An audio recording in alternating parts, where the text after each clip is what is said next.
ਓੰਕਾਰ ਸਤਿਨਾਮ ਕਰਤਾ ਪੁਰਖ ਨਿਰਭਉ ਨਿਰਵੈਰ ਅਕਾਲ ਮੂਰਤ ਅਜੂਨੀ ਸੈਭੰ ਗੁਰ ਪ੍ਰਸਾਦਿ। ਜਪ ਆਦਿ ਸਚ ਜੁਗਾਦਿ ਸਚ ਹੈ ਭੀ ਸਚ ਨਾਨਕ ਹੋਸੀ ਭੀ ਸਚ। ਫਿਰਤ ਫਿਰਤ ਪ੍ਰਭ ਆਇਆ ਭਰਿਆ ਤੋ ਸਰਣਾਏ। ਨਾਨਕ ਕੀ ਪ੍ਰਭ ਬੇਨਤੀ ਆਪਣੀ ਭਗਤੀ ਲਾਏ। ਵਾਹਿਗੁਰੂ ਜੀ ਬ੍ਰਹਮੈ ਵੇਦ ਬਾਣੀ ਪ੍ਰਗਾਸੀ। ਮਾਇਆ ਮੋਹ ਪਸਾਰਾ ਬਹਾ ਦਿਓ ਗਿਆਨੀ ਵਰਤੈ ਘਰ ਆਪਣੇ। ਤਾਮਸ ਬਹੁਤ ਅਹੰਕਾਰਾ ਬ੍ਰਹਮੈ ਵੇਦ ਬਾਣੀ ਪ੍ਰਗਾਸੀ। ਮਾਇਆ ਮੋਹ ਪਸਾਰਾ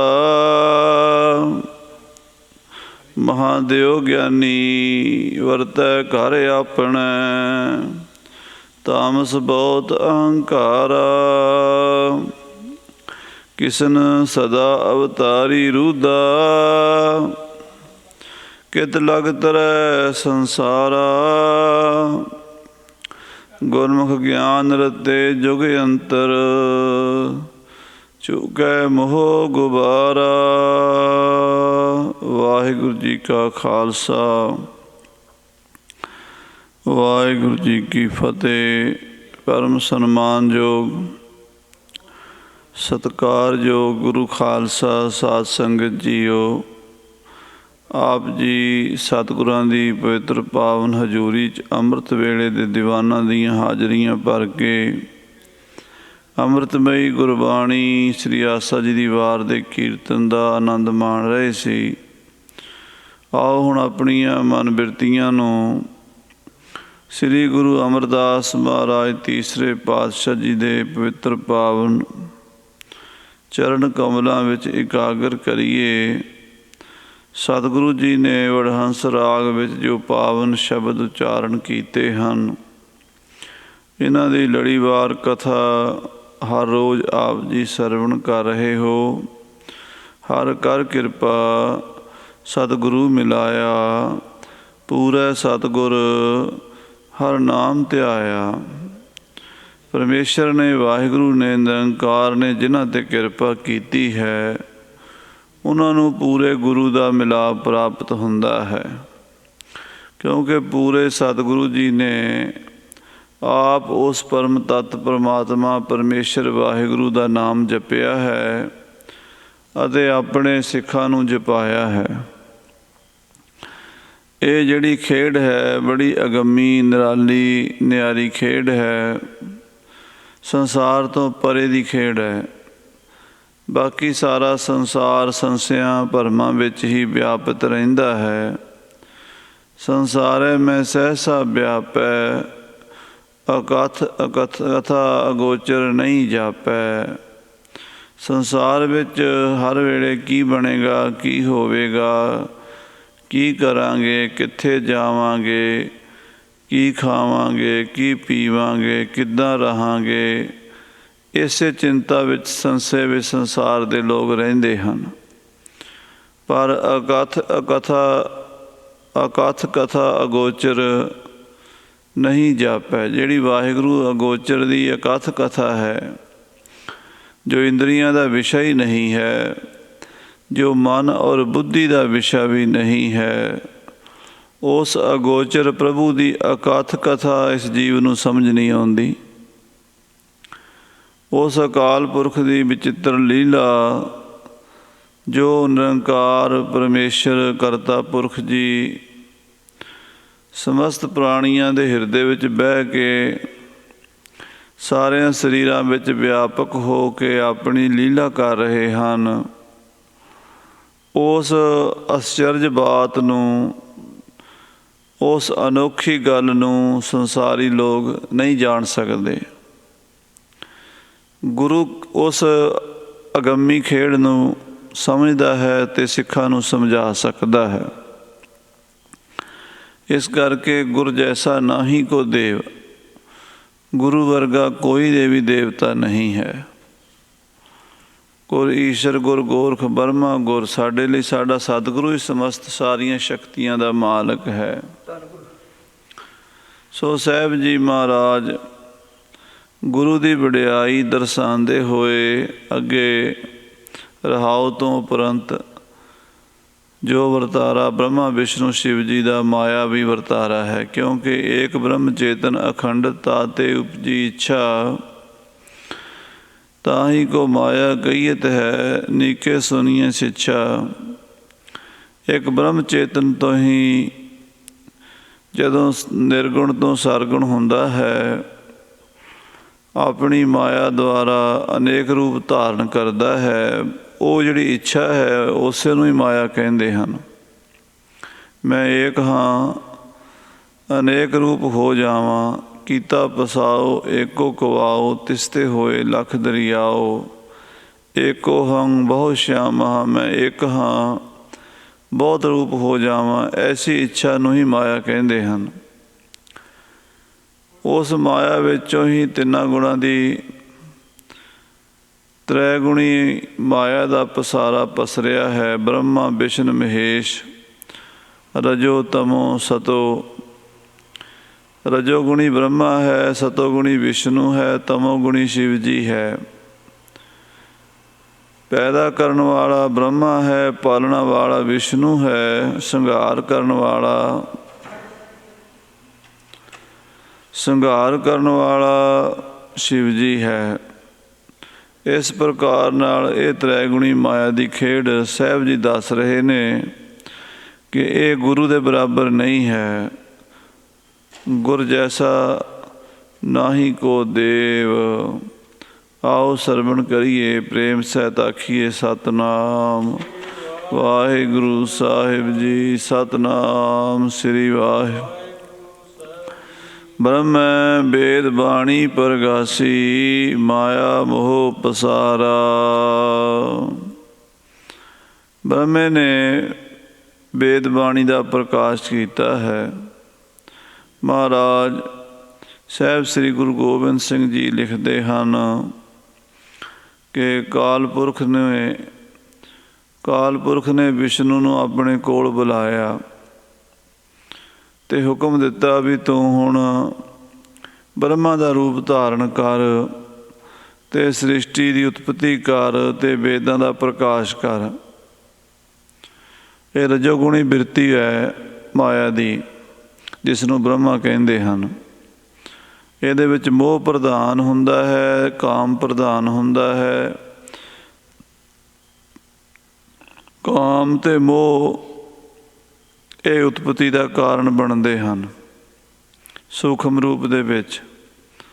ਸੋ ਜਦੋਂ ਬ੍ਰਹਮੇ ਨੇ ਕਾਲ ਪੁਰਖ ਦਾ ਹੁਕਮ ਪਾਇਆ, ਵਿਸ਼ਨੂੰ ਨੂੰ ਕਾਲ ਪੁਰਖ ਦਾ ਹੁਕਮ ਹੋਇਆ, ਤਾਂ ਉਸ ਨੇ ਬ੍ਰਹਮਾ ਦਾ ਰੂਪ ਧਾਰਨ ਕਰ ਲਿਆ। ਸਤਿਗੁਰੂ ਦਸਵੇਂ ਪਾਤਸ਼ਾਹ ਜੀ ਕਹਿੰਦੇ ਬ੍ਰਹਮ ਵਿਸ਼ਨ ਮੈਂ ਭੇਦ ਨਾ ਲਈਐ। ਬ੍ਰਹਮਾ ਵਿਸ਼ਨੂੰ ਦੋ ਨਹੀਂ ਹੈਗੇ, ਫਰਕ ਨਹੀਂ ਹੈਗਾ, ਇੱਕੋ ਹੀ ਹੈ। ਸਿਰਫ ਸਾਨੂੰ ਸਮਝਾਉਣ ਵਾਸਤੇ, ਉਸ ਫਿਲਾਸਫੀ ਨੂੰ, ਉਸ ਗਿਆਨ ਨੂੰ, ਉਸ ਦਰਸ਼ਨ ਨੂੰ ਦੱਸਣ ਲਈ ਇੱਕੋ ਹੀ ਮਾਇਆ ਦੇ ਜੋ ਵੱਖ-ਵੱਖ ਰੂਪ ਹਨ ਉਹਨਾਂ ਨੂੰ ਨਾਮ ਦਿੱਤੇ ਗਏ ਹਨ। ਬ੍ਰਹਮਾ ਨਾਭ ਕਮਲ ਤੇ ਬ੍ਰਹਮਾ ਉਪਜੇ, ਵੇਦ ਪੜ੍ਹੇ ਮੁਖ ਕੰਠ ਸਵਾਰ। ਨਾਭੀ ਜਿਹੜੀ ਸਾਡੀ ਧੁਨੀ ਹੈ, ਇੱਥੋਂ ਧੁਨੀ ਤਾਂ ਹੀ ਕਹਿੰਦੇ ਹਨ ਵੀ ਧੁਨੀ ਇੱਥੋਂ ਪ੍ਰਗਟ ਹੁੰਦੀ ਹੈ, ਸਾਊਂਡ ਇੱਥੋਂ ਪ੍ਰਗਟ ਹੁੰਦਾ ਹੈ ਨਾਭੀ ਵਿੱਚੋਂ। ਉੱਥੋਂ ਨਾਭ ਕਮਲ 'ਤੇ ਜੋ ਬ੍ਰਹਮਾ ਗਿਆਨ ਦਾ ਪ੍ਰਕਾਸ਼ ਕਰਨ ਵਾਲੀ ਸ਼ਕਤੀ ਹੈ ਉਹ ਪੈਦਾ ਹੋਇਆ। ਬ੍ਰਹਮੈ ਵੇਦ ਬਾਣੀ ਪ੍ਰਗਾਸੀ, ਉਹਦੇ ਵੇਦ ਬਾਣੀ ਦਾ, ਵੇਦ ਨਾਮ ਹੈ ਜਾਣਨਾ, ਵਿਦ ਨਾਮ ਜਾਣਨੇ ਦਾ ਹੈ।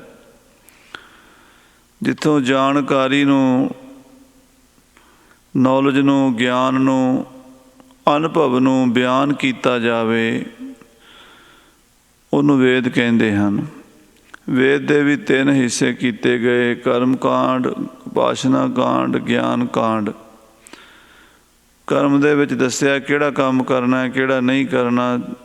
ਸਮਾਜ ਦਾ ਜਿਹੜਾ ਕਾਨੂੰਨ ਬਣਾਇਆ ਗਿਆ, ਲਾਅ ਬਣਾਇਆ ਗਿਆ, ਮਰਿਆਦਾ ਬਣਾਈ ਗਈ, ਕਿੱਦਾਂ ਰਹਿਣਾ ਹੈ, ਕਿੱਦਾਂ ਜੀਣਾ ਹੈ, ਮਾਂ ਪਿਓ ਭੈਣ ਭਰਾ ਧੀਆਂ ਵਰਤਾਰਾ ਰਿਸ਼ਤਿਆਂ ਦਾ ਕਿੱਦਾਂ ਨਿਭਾਉਣਾ ਹੈ, ਇਸ ਨੂੰ ਵੇਦ ਬਾਣੀ ਦੁਆਰਾ ਦਰਸਾਇਆ ਗਿਆ।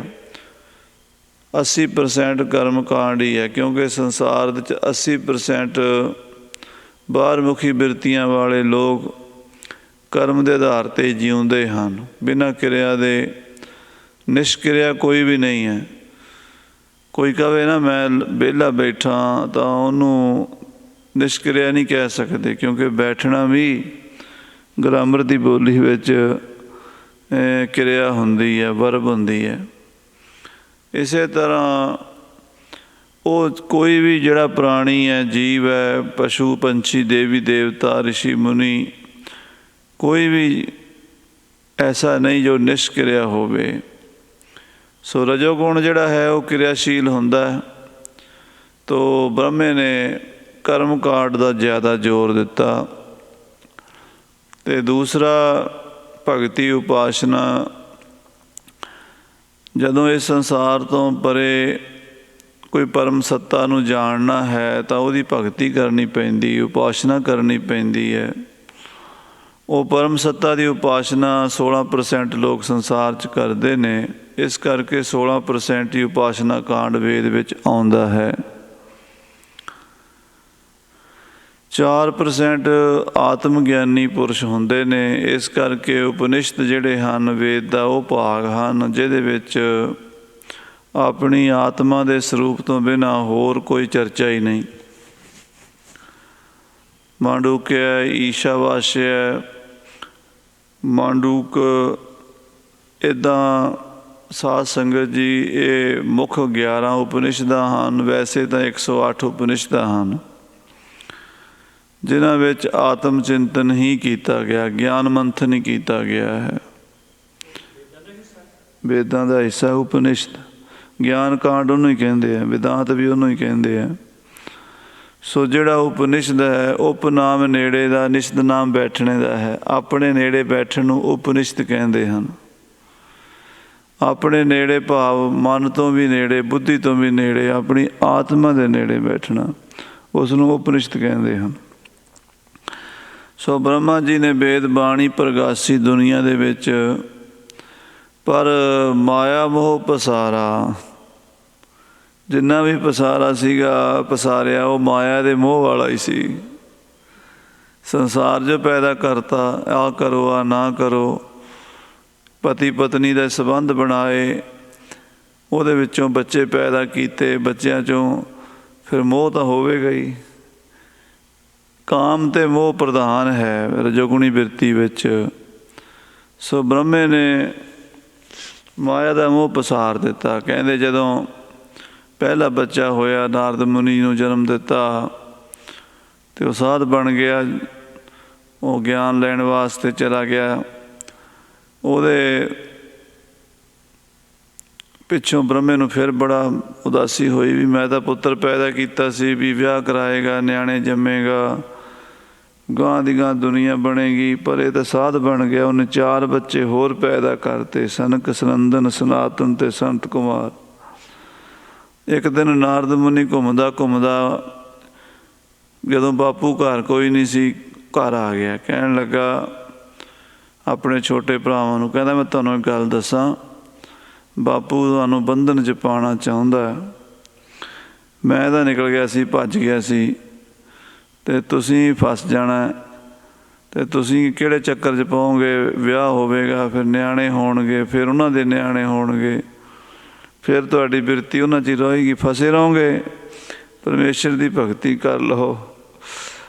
ਉਹ ਕਹਿੰਦੇ ਭਰਾ ਠੀਕ ਹੈ ਤੇਰੀ ਗੱਲ, ਬੰਧਨ ਤਾਂ ਬੜਾ, ਤਕਲੀਫ ਤਾਂ ਬੜੀ ਹੋਣੀ ਹੈ। ਕਹਿੰਦੇ ਫਿਰ ਕੀ ਕਰੀਏ? ਕਹਿੰਦੇ ਤੁਸੀਂ ਪ੍ਰਮਾਤਮਾ ਕੋਲੋਂ ਮੰਗ ਲਓ ਵੀ ਅਸੀਂ 4-4 ਸਾਲ ਦੇ ਹੀ ਰਹੀਏ, ਇਸ ਤੋਂ ਵੱਡੇ ਨਾ ਹੋਈਏ। ਉਹਨਾਂ ਨੇ 4 ਬੱਚਿਆਂ ਨੇ ਭਗਤੀ ਕੀਤੀ, ਪਰਮੇਸ਼ਰ ਦੀ ਵਰ ਮੰਗਿਆ ਵੀ ਹਮੇਸ਼ਾ 4 ਸਾਲ ਦੇ ਰਹੀਏ, ਇਸ ਤੋਂ ਵੱਡੇ ਨਾ ਹੋਈਏ। ਭਾਵ ਕਿ ਜੇ 4 ਸਾਲ ਤੋਂ ਬੱਚਾ ਵੱਡਾ ਹੋ ਜਾਂਦਾ ਨਾ, ਫਿਰ ਉਹ ਭੋਲਾ ਭਾਅ ਤੇ ਖਤਮ ਹੋ ਜਾਂਦਾ। ਚੰਚਲਤਾਈ, ਚਲਾਕੀ, ਹੁਸ਼ਿਆਰੀ, ਅਤੇ ਫਿਰ ਉਹਦੇ 'ਚ ਚਿੰਤਾ, ਫਿਕਰ, ਕਾਮ, ਕ੍ਰੋਧ ਸਾਰਾ ਕੁਛ ਪੈਦਾ ਹੋਣਾ ਸ਼ੁਰੂ ਹੋ ਜਾਂਦਾ। ਅਤੇ ਕਹਿਣ ਦਾ ਮਤਲਬ ਇਹ ਹੈ ਵੀ ਜਿਹੜਾ ਪਰਮੇਸ਼ਰ ਦੀ ਭਗਤੀ ਵਾਲਾ ਮਾਰਗ ਹੈ, ਭੋਲੇ ਭਾਅ ਹੈ। ਅਤੇ ਸਾਧੂ ਜਿਹੜਾ ਹੁੰਦਾ ਉਹ 4 ਸਾਲ ਦੇ ਬੱਚੇ ਵਰਗਾ ਹੀ ਹੁੰਦਾ। ਤਾਂ ਉਹ ਗਿਆਨ ਪ੍ਰਾਪਤ ਕਰਨ ਵਾਸਤੇ ਉਹ 4 ਬੱਚੇ ਵੀ ਘਰੋਂ ਨਿਕਲ ਗਏ। ਬ੍ਰਹਮਾ ਨੂੰ ਬੜਾ ਦੁੱਖ ਲੱਗਾ ਵੀ ਆਪ ਤਾਂ ਇਹ ਵਿਗੜਿਆ ਹੀ ਹੈ, ਦੂਜੇ ਬੱਚੇ ਵੀ ਮੇਰੇ ਵਿਗਾੜ ਦਿੱਤੇ। ਉਹਨੇ ਬ੍ਰਹਮੇ ਨੂੰ ਸ਼ਰਾਪ ਦਿੱਤਾ ਵੀ ਜਾ, ਬ੍ਰਹਮੇ ਨੇ ਨਾਰਦ ਮੁਨੀ ਨੂੰ ਸ਼ਰਾਪ ਦਿੱਤਾ ਵੀ ਜਾ ਤੂੰ ਭਟਕਦਾ ਹੀ ਰਵੇਂ, ਤੂੰ ਟਿਕੇਗਾ ਨਹੀਂ ਕਿਤੇ ਵੀ। ਅਤੇ ਉਹ ਬ੍ਰਹਮਾ ਦਾ ਸ਼ਰਾਪ ਜਿਹੜਾ ਨਾਰਦ ਮੁਨੀ ਨੂੰ ਲੱਗਾ, ਉਹ ਹਰ ਵੇਲੇ ਹੁਣ ਇੱਕ ਥਾਂ ਤੋਂ ਦੂਜੀ, ਦੂਜੀ ਤੋਂ ਥਾਂ ਤੀਜੀ ਚੁਗਲੀਆਂ ਹੀ ਕਰਦਾ ਫਿਰਦਾ। ਲੋਕਾਂ ਦੇ ਕੰਨ ਭਰਤੇ, ਕਿਸੇ ਨੂੰ ਕੁਛ ਕਹਿ ਤਾ, ਕਿਸੇ ਨੂੰ ਕੁਛ ਕਹਿ ਤਾ, ਲੜਾਈ ਕਰਾ ਕੇ ਤਮਾਸ਼ਾ ਵੇਖਦਾ ਹੈ। ਪਰ ਪਰਮੇਸ਼ਰ ਦੀ ਭਗਤੀ ਜ਼ਰੂਰ ਕਰਦਾ ਹਰ ਵੇਲੇ, ਨਾਰਾਇਣ ਨਾਰਾਇਣ ਨਾਰਾਇਣ। ਕਈ ਲੋਕ ਸ਼ੰਕੇ 'ਚ ਪੈ ਜਾਂਦੇ ਆ ਵੀ ਭਗਤੀ ਵੀ ਕਰਦਾ ਅਤੇ ਚੁਗਲੀਆਂ ਵੀ ਕਰਦਾ। ਅਸਲ ਚੁਗਲੀਆਂ ਕਰਦਾ ਉਹ ਸੰਸਾਰ ਦਾ ਤਮਾਸ਼ਾ ਚਲਾਉਣ ਵਾਸਤੇ, ਕਿ ਦੁਨੀਆ 'ਚ ਕੋਈ ਨਾ ਕੋਈ ਲੀਲਾ ਹੁੰਦੀ ਰਹੇ। ਅਤੇ ਨਾਮ ਇਸ ਕਰਕੇ ਜਪਦਾ ਹੈ ਵੀ ਅਕਾਲ ਪੁਰਖ ਤੋਂ ਸ਼ਕਤੀ ਮਿਲਦੀ ਰਹੇ। ਬਿਨਾਂ ਸ਼ਕਤੀ ਦੇ, ਬਿਨਾਂ ਪਰਮੇਸ਼ਰ ਦੀ ਐਨਰਜੀ ਦੇ ਕੋਈ ਦੁਨੀਆ ਦੇ ਵਿੱਚ ਕੁਛ ਕਰ ਨਹੀਂ ਸਕਦਾ।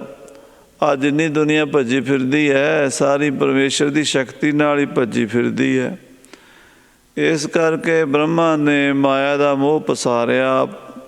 ਮਹਾਰਾਜ ਕਹਿੰਦੇ ਬ੍ਰਹਮਾ ਵੇਦ ਬਾਣੀ ਪ੍ਰਗਾਸੀ, ਮਾਇਆ ਮੋਹ ਪਸਾਰਾ।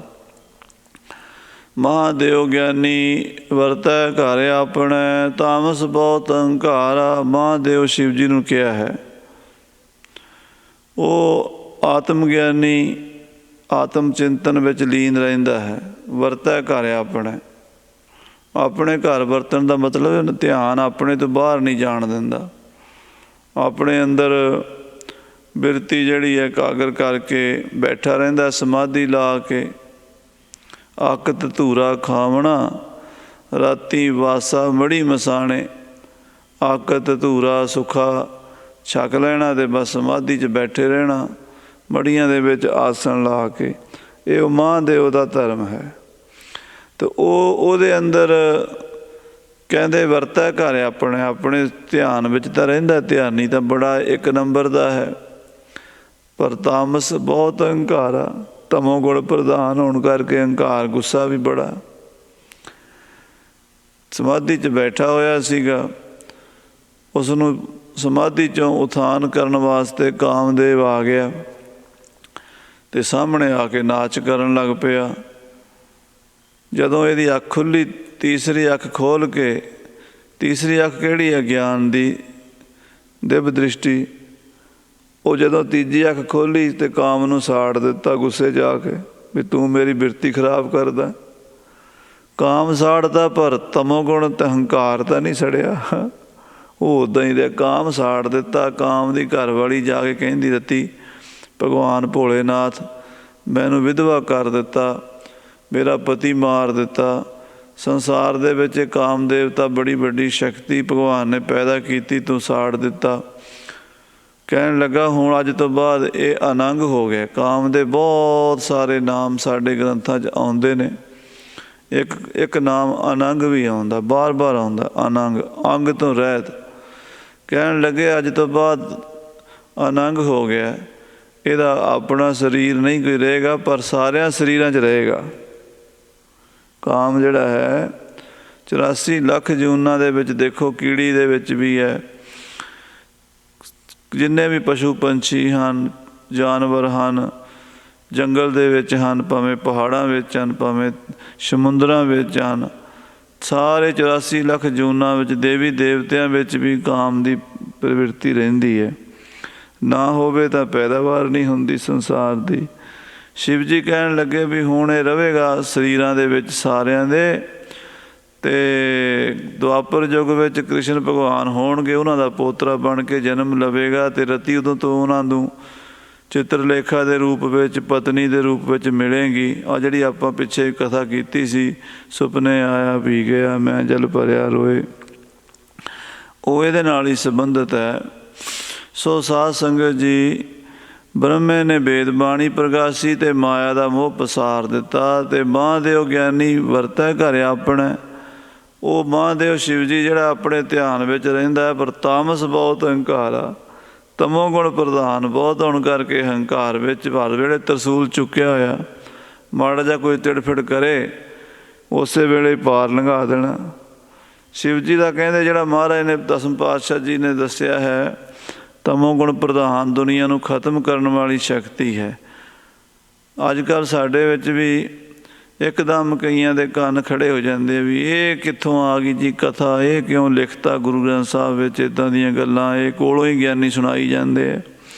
क्योंकि आप तो उन्होंने गुरु ग्रंथ साहब पढ़ना नहीं हुंदा विचारिਆਂ ने, ते गल नूं समझदे नहीं।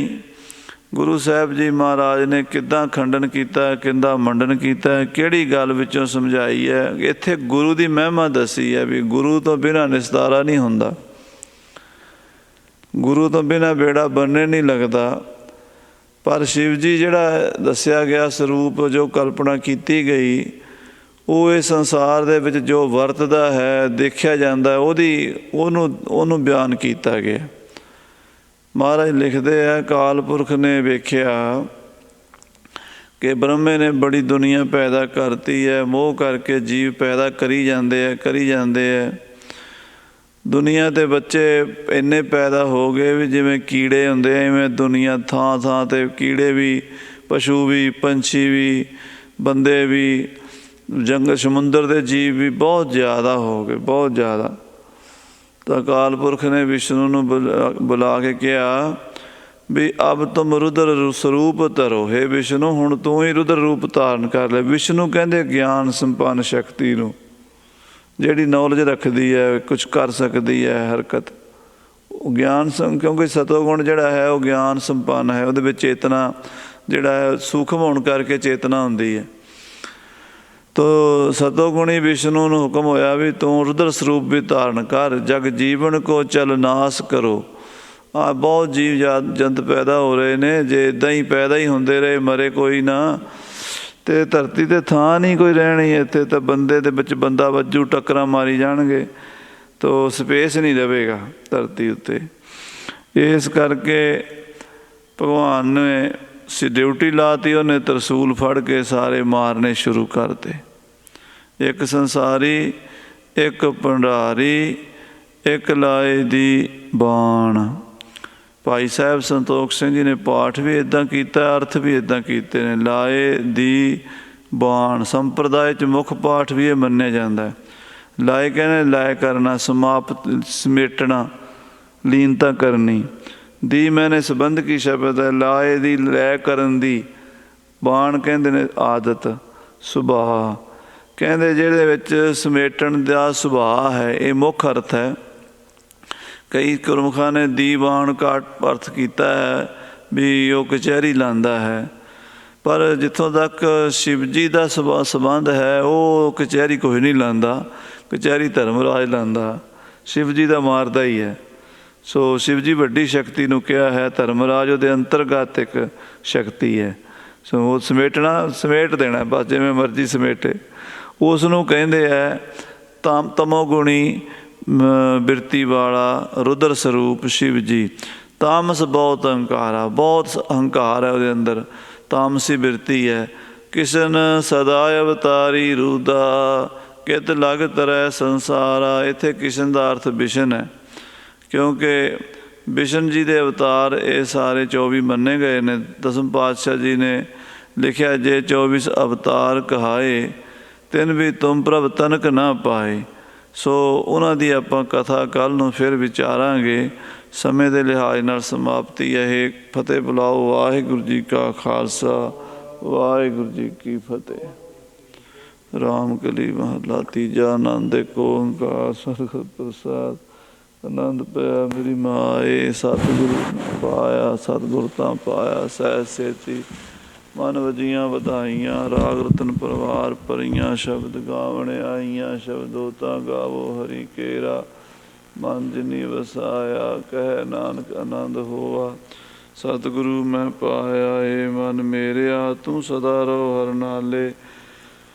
ਹਰ ਨਾਲ ਰਹੋ ਤੂੰ ਮਨ ਮੇਰੇ, ਦੁੱਖ ਸਭ ਵਿਸਾਰਣਾ। ਕੀ ਕਾਰੋ ਕਰੇ ਤੇਰਾ, ਕਾਰਜ ਸਭ ਸਵਾਰਣਾ। ਸਭਨਾ ਗੱਲਾਂ ਸਮਰੱਥ ਸੁਆਮੀ, ਸੋ ਕਿਉ ਮਨੋ ਵਿਸਾਰੇ।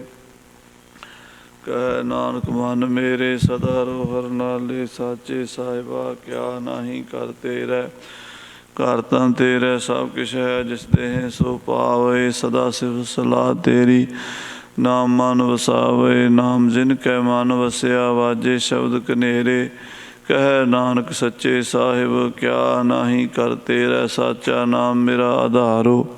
ਸਾਚ ਨਾਮ ਆਧਾਰ ਮੇਰਾ, ਜਿਨ ਭੁੱਖਾਂ ਸਭ ਗਵਾਈਆਂ। ਘਰ ਸ਼ਾਨ ਸੁਖ ਮਨ ਆਏ ਵਸਿਆ, ਜਿਨ ਇੱਛਾ ਸਭ ਪੁਜਾਈਆਂ। ਸਦਾ ਕੁਰਬਾਨ ਕੀਤਾ ਗੁਰੂ ਵਿਟੋਂ, ਜਿਸ ਦੀਆਂ ਇਹ ਵਡਿਆਈਆਂ। ਕਹਿ ਨਾਨਕ ਸੁਣੋ ਸੰਤੋ, ਸ਼ਬਦ ਧਰੋ ਪਿਆਰੋ। ਸਾਚਾ ਨਾਮ ਮੇਰਾ ਆਧਾਰੋ, ਵਾਜੇ ਪੰਜ ਸ਼ਬਦ ਤਿਤ ਘਰ ਸੁਭਾਗੈ। ਘਰ ਸੁਭਾਗੈ ਸ਼ਬਦ ਵਾਜੇ, ਕਲਾ ਜਿਤ ਕਰ ਧਾਰੀਆ। ਪੰਜ ਦੂਤ ਤੁਧ ਵਸ ਕੀਤੇ, ਕਾਲ ਕੰਟਕ ਮਾਰਿਆ। ਤੁਰ ਕਰਮ ਪਾਇਆ, ਤੁਧ ਜਿਨ ਕੋ ਸੇ ਨਾਮ ਹਰਿ ਕੈ ਲਾਗੇ। ਕਹਿ ਨਾਨਕ ਤੈ ਸੁਖ ਹੋਆ, ਤਿਤ ਘਰ ਅਨਹਦ ਵਾਜੇ। ਅਨੰਦ ਸੁਣੋ ਵਡ ਭਾਗੀ ਹੋ, ਸਗਲ ਮਨੋਰਥ ਪੂਰੇ। ਪਾਰ ਬ੍ਰਹਮ ਪ੍ਰਪਾਇਆ, ਉਤਰੇ ਸਗਲ ਵਿਸੂਰੇ। ਦੁਖ ਰੋਗ ਸੰਤਾਪ ਉਤਰੇ, ਸੁਣੀ ਸੱਚੀ ਬਾਣੀ। ਸੰਤ ਸਾਜਨ ਭਏ ਸਰਸੇ, ਪੂਰੇ ਗੁਰ ਤੇ ਜਾਣੀ। ਸੁਣਤੇ ਪੁਨੀਤ ਕਹਿਤੇ ਪਵਿੱਤ, ਸਤਿਗੁਰ ਰਹਿਆ ਭਰਪੂਰੇ। ਬਿਨਵੰਤ ਨਾਨਕ ਗੁਰ ਚਰਨ ਲਾਗੇ, ਵਾਜੇ ਅਨਹਦ ਤੂਰੇ। ਪਵਨ ਗੁਰੂ ਪਾਣੀ, ਪਿਤਾ ਮਾਤਾ ਧਰਤ ਮਹੱਤ। ਦਿਵਸ ਰਾਤ ਦੁਇ ਦਾਈ ਦਾਇਆ, ਖੇਲੈ ਸਗਲ ਜਗਤ ਚੰਗਿਆਈਆਂ ਬੁਰਿਆਈਆਂ। ਵਾਚੈ ਧਰਮ ਹਦੂਰ, ਕਰਮੀ ਆਪੋ ਆਪਣੀ। ਕੇ ਨੇੜੇ ਕੇ ਦੂਰ, ਜਿਨੀ ਨਾਮ ਧਿਆਇਆ। ਗਏ ਮਸਕਤ ਕਾਲ, ਨਾਨਕ ਤੇ ਮੁਖ ਉਜਲੇ। ਖੇਤੀ ਛੁੱਟੀ ਨਾਲ, ਵਾਹਿਗੁਰੂ ਜੀ ਕਾ ਖਾਲਸਾ, ਵਾਹਿਗੁਰੂ ਜੀ ਕੀ ਫਤਿਹ। ਤੂੰ ਠਾਕ